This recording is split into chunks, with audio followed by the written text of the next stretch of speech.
सभी को प्रणाम। हम पढ़ रहे हैं पुस्तक माला 4 भारतीय संस्कृति का मूल गायत्री महामंत्र। आइए उस सविता देवता की परम पूज्य गुरुदेव वंदे माता जी आदिशक्ति माँ गायत्री का आशीर्वाद लेते हुए एक गायत्री मंत्र के सहारे से पुस्तक को आगे पढ़ते हैं। लंबी गहरी सांस, तीनों शरीरों के साथ एक गायत्री मंत्र पूरे दिल से, पूरे भाव से सविता देवता का प्रकाश भीतर उतरता हुआ, भावना कि हमारे भीतर श्रेष्ठ विचारों का जागरण हो और शरीर हर क्षण हर पल उस गुरु की इच्छा अनुसार चले। ओम भूर्भुवः स्वः तत्सवितुर्वरेण्यं भर्गो देवस्य धीमहि धियो यो नः प्रचोदयात्। लंबी गहरी सांस, मंत्र की शक्ति को आत्मसात करते हुए आगे का स्वाध्याय। पिछले स्वाध्याय में हमें गुरुदेव बता रहे थे कि भारतीय संस्कृति क्या थी। हम देने वाले थे, हमारे भाव इतने परिशुद्ध थे, हम क्योंकि अपने सोर्स से कनेक्टेड थे, हम उस गायत्री की शक्ति से कनेक्टेड थे जिससे सब कुछ होता था। और हर हिंदू के लिए क्या इम्पोर्टेंट है, हर भारतीय के लिए क्या इम्पोर्टेंट है? संध्या। कौन सी संध्या? 2 समय की संध्या, अपने मूल से जुड़ने के लिए। क्योंकि अगर वो नहीं होगा तो अंधकार होगा, और वो अंधकार बाहर का नहीं होगा, भीतर का होगा, और भीतर सारी दुष्प्रवृत्तियों का जागरण हो जाएगा। फिर भीतर चोरी के भाव, डकैती के भाव, उल्टे भाव, कोई एक ढंग का भाव अगर भीतर आ जाए तो बात। तो यही गुरुदेव बता रहे थे कि माँ को त्यागने के लिए किसने कहा था? हमने अपने मूल को त्याग दिया, अपनी आत्मा के आधार को त्याग दिया। आगे गायत्री मंत्र जो सूर्य की तरह, धरती और हवा की तरह है, जो सबका है, पहाड़ सबका है। लेकिन हमें लोगों ने बतलाया कि मनुष्य के 4 वर्ण होते हैं, उनमें से एक वर्ण को ही इसका अधिकार है, अर्थात 3/4 इससे वंचित रह गए। इसके अतिरिक्त यह भी कहा गया कि इसके लिए महिलाओं को अधिकार नहीं, अर्थात 1/8 भाग का ही गायत्री मंत्र है। इसके बाद एक और स्वामी जी आए, उन्होंने कहा गायत्री मंत्र पर ब्रह्मा जी का शाप लगा है, इसे कलयुग में नहीं जपा जा सकता। एक और पंडित जी आए और उन्होंने कहा कि विश्वामित्र और वशिष्ठ ने इसको श्राप दिया है और गायत्री मंत्र को कीलित कर दिया है। हमने पूछा कि ब्रह्मा जी जिन्होंने 1000 वर्ष का तक तप किया, वे शाप दे सकते हैं? हमने पूछा कि विश्वामित्र जी जो ऋषि थे, जिन्होंने गायत्री के ऊपर PhD की, उसे वह शाप कैसे दे सकते हैं? एक पंडित जी हमारे पास आए, उन्होंने कहा यह मंत्र कान में कहने का मंत्र है। हमने कहा कि अच्छी बात है तो खुलेआम बतलाई अच्छी बातें तो खुलेआम बतलाई जाती हैं। अगर चोरी, बेईमानी, लंपटगिरी की बात हो तो कान में कही जाती है। इस तरह अंधकार के युग में ना जाने क्या क्या होता रहा। कितनी पीड़ा और वेदना इस पैराग्राफ में है कि गायत्री की जो दिव्य शक्ति थी उसको कैसे इस समय के टाइम पे एक सूर्य की जगह हवा के जैसे प्रवाहित होती हुई शक्ति को अपने अपने स्वार्थ के कारण, किसके पीछे किसके मन में क्या भाव है उसको जाने दीजिए, लेकिन अपने अपने स्वार्थ के कारण उसके बारे में कितनी क्या कहते हैं उसको, भ्रांतियां फैला दी। और भयग्रस्त मनुष्य, भयग्रस्त जनता ने उसको मान लिया बिना रिसर्च किए हुए।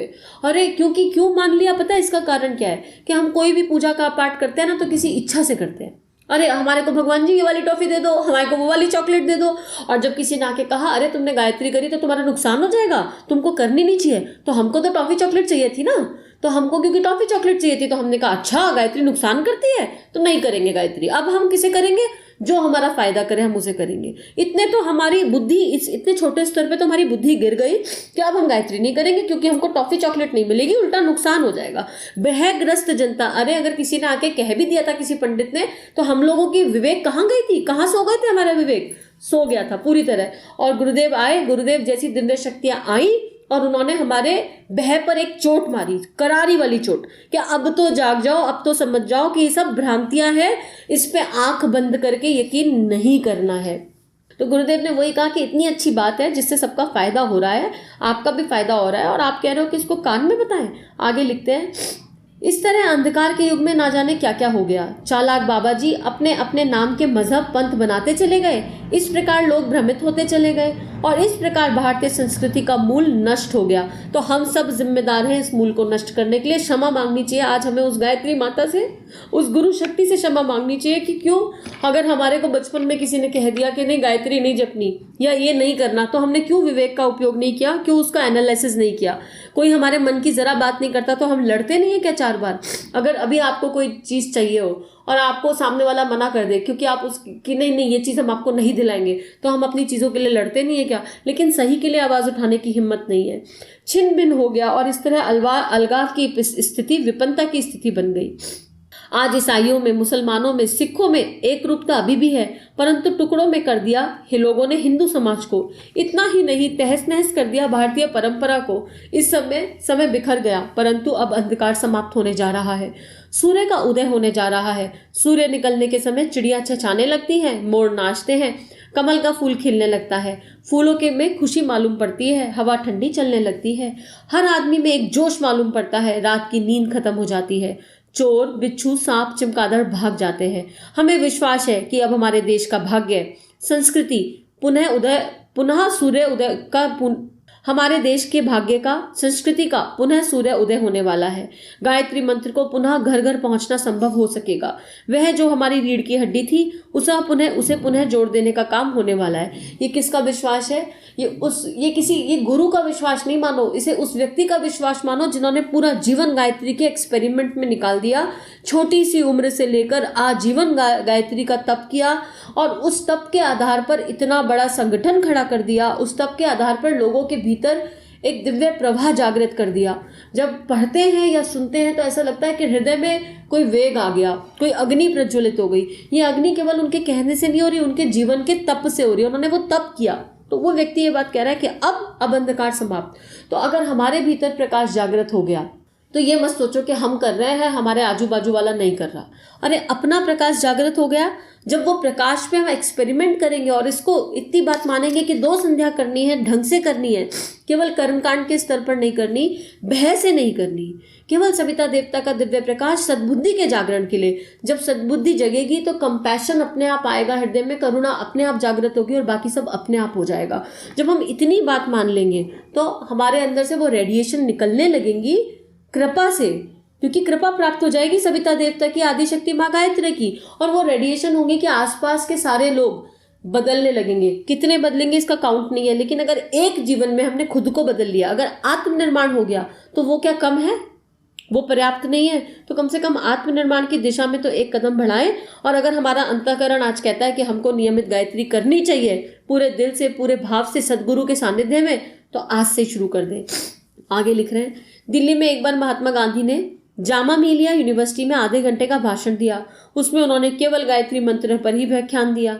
उसके समापन पर सारे मुसलमान गांधी जी पर नाराज हो गए तथा यह कहा कि यह तो हिंदुओं का मंत्र है, यहाँ पर तो आपको और बात करनी थी। गांधी जी ने कहा, यह हिंदुओं का नहीं बल्कि विश्व मानव का मंत्र है। यह रतंभरा, प्रज्ञा, दूरदर्शिता, विवेकशीलता का मंत्र है। यह भीतर सोई हुई मानवता को जगाने का मंत्र है। हम भी ऐसा ही मानते हैं। हमें ऐसा मालूम पड़ता है कि हमने खोई हुई संस्कृति को पुनः पा लिया। ऐसा लगता है कि सांप की मणि जो खो गई थी उसे पा लिया। हमने सुना है कि किसी हाथी के सिर पर गज मुक्त रहता है। जब तक वह हाथी के सिर पर रहता है तो वह मस्त रहता है, परंतु जैसे ही वह खो जाता है, यह चला जाता है, तो हाथी पागलों की तरह हो जाता है। हाथी की बात, सांप की बात तो मैं नहीं कह सकता हूँ, परंतु मनुष्य की, भारतीय संस्कृति की बात कह सकता हूँ। जिसके भीतर कामधेनु जैसी शक्ति थी उसे भुला दिया गया। आज सांप तथा हाथी की तरह हम मणिहीन व कमजोर हो गए तथा दीनहीन हो गए। कितनी सुंदर बात गुरुदेव कह रहे हैं गांधी जी के एग्जाम्पल से कि ये मंत्र, सद्बुद्धि की जरूरत किसे नहीं है। कौन सा ऐसा धर्म है जिसमें सद्बुद्धि की आवश्यकता नहीं है?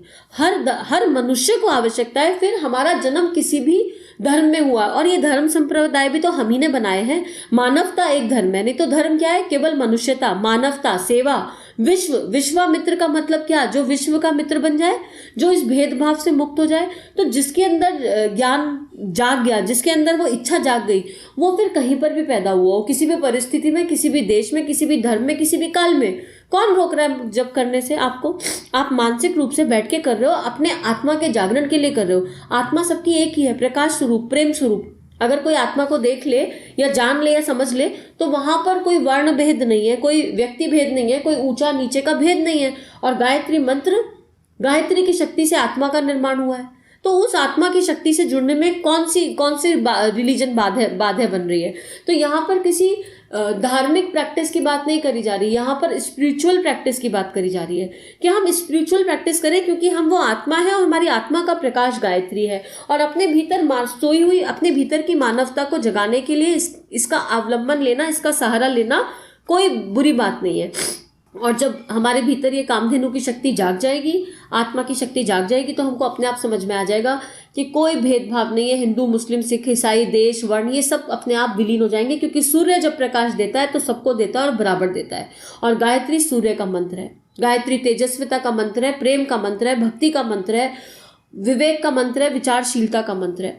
आगे गुरुदेव लिख रहे हैं, हम फिर से उस प्रातःकालीन सूर्य को नमस्कार करते हैं जो हमारी चीज़ों को दिखाता है। हमने अपने को संस्कृति के स्वरूप को फिर से समझने की कोशिश की है। अपने एक्सपेरिमेंटल जीवन से गुरुदेव बता रहे हैं, और कितने कठिन एक्सपेरिमेंट किए हैं हम। जरा 11 दिन हम जब एक साधना करते हैं चंद्रायण, और हमको 28 दिन 30 दिन मुश्किल से कभी जो है एक चीज़ छोड़नी पड़ती है, तो उसको भी हम 10 बार गाते हैं। और गुरु शक्ति ने, इस शक्ति ने 27 साल क्या आजीवन ना नमक खाया ना मीठा खाया। 27 साल का अनुष्ठान तो सबको विदित ही है कि ना नमक ना मीठा। और एक्सपेरिमेंट किया 6 घंटे रोज का आत्मिक स्तर से जब सूक्ष्म शक्तियों का जागरण, सब कुछ तो किया। और उस शक्ति के सहारे क्या क्या नहीं किया। फिर विश्व मानव बन गए, सब कुछ बन गए, और सबके हृदय को, किसके हृदय को कहाँ और कैसे स्पर्श करना है वो जान गए। तो यही लिख रहे हैं गुरुदेव। आगे एक छोटा पैराग्राफ लेते हैं।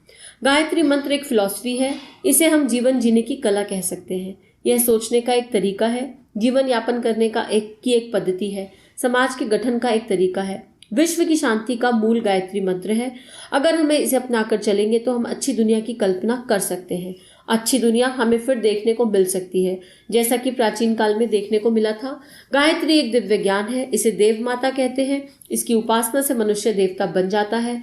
इसको विश्व माता भी कहते हैं। मित्रों, यह हम गायत्री की फिलॉसफी की व्याख्या कर रहे हैं, जिसे आपको जानना चाहिए। अगर आप इसे समझ गए तथा उस रास्ते पर हम चलने का प्रयास करें तो हमारा जीवन धन्य हो सकता है। तो फिर वही गुरुदेव कह रहे हैं कि ये एक फिलॉसफी है, ये कोई रिलीजियस साइंस नहीं है, ये एक स्पिरिचुअलिटी है, जीवन जीने की कला है, आर्ट ऑफ लिविंग है। और हम तभी समझ पाएंगे जब हम करेंगे, खाली सुनने मात्र से समझ नहीं आएगा।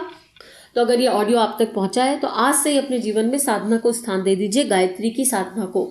बहुत इम्पॉर्टेंट है, क्योंकि हमारे भीतर का मूल है, हमारा आधार है। इसी भाव के साथ आज का स्वाध्याय समाप्त। सभी को बहुत बहुत नमन वंदन, सभी को प्रणाम। हमारे YouTube चैनल को सब्सक्राइब कीजिए और बेल आइकन पर क्लिक कीजिए, ताकि आने वाली सभी वीडियो की नोटिफिकेशन आपको मिलती रहे। आप सभी को बहुत बहुत थैंक यू।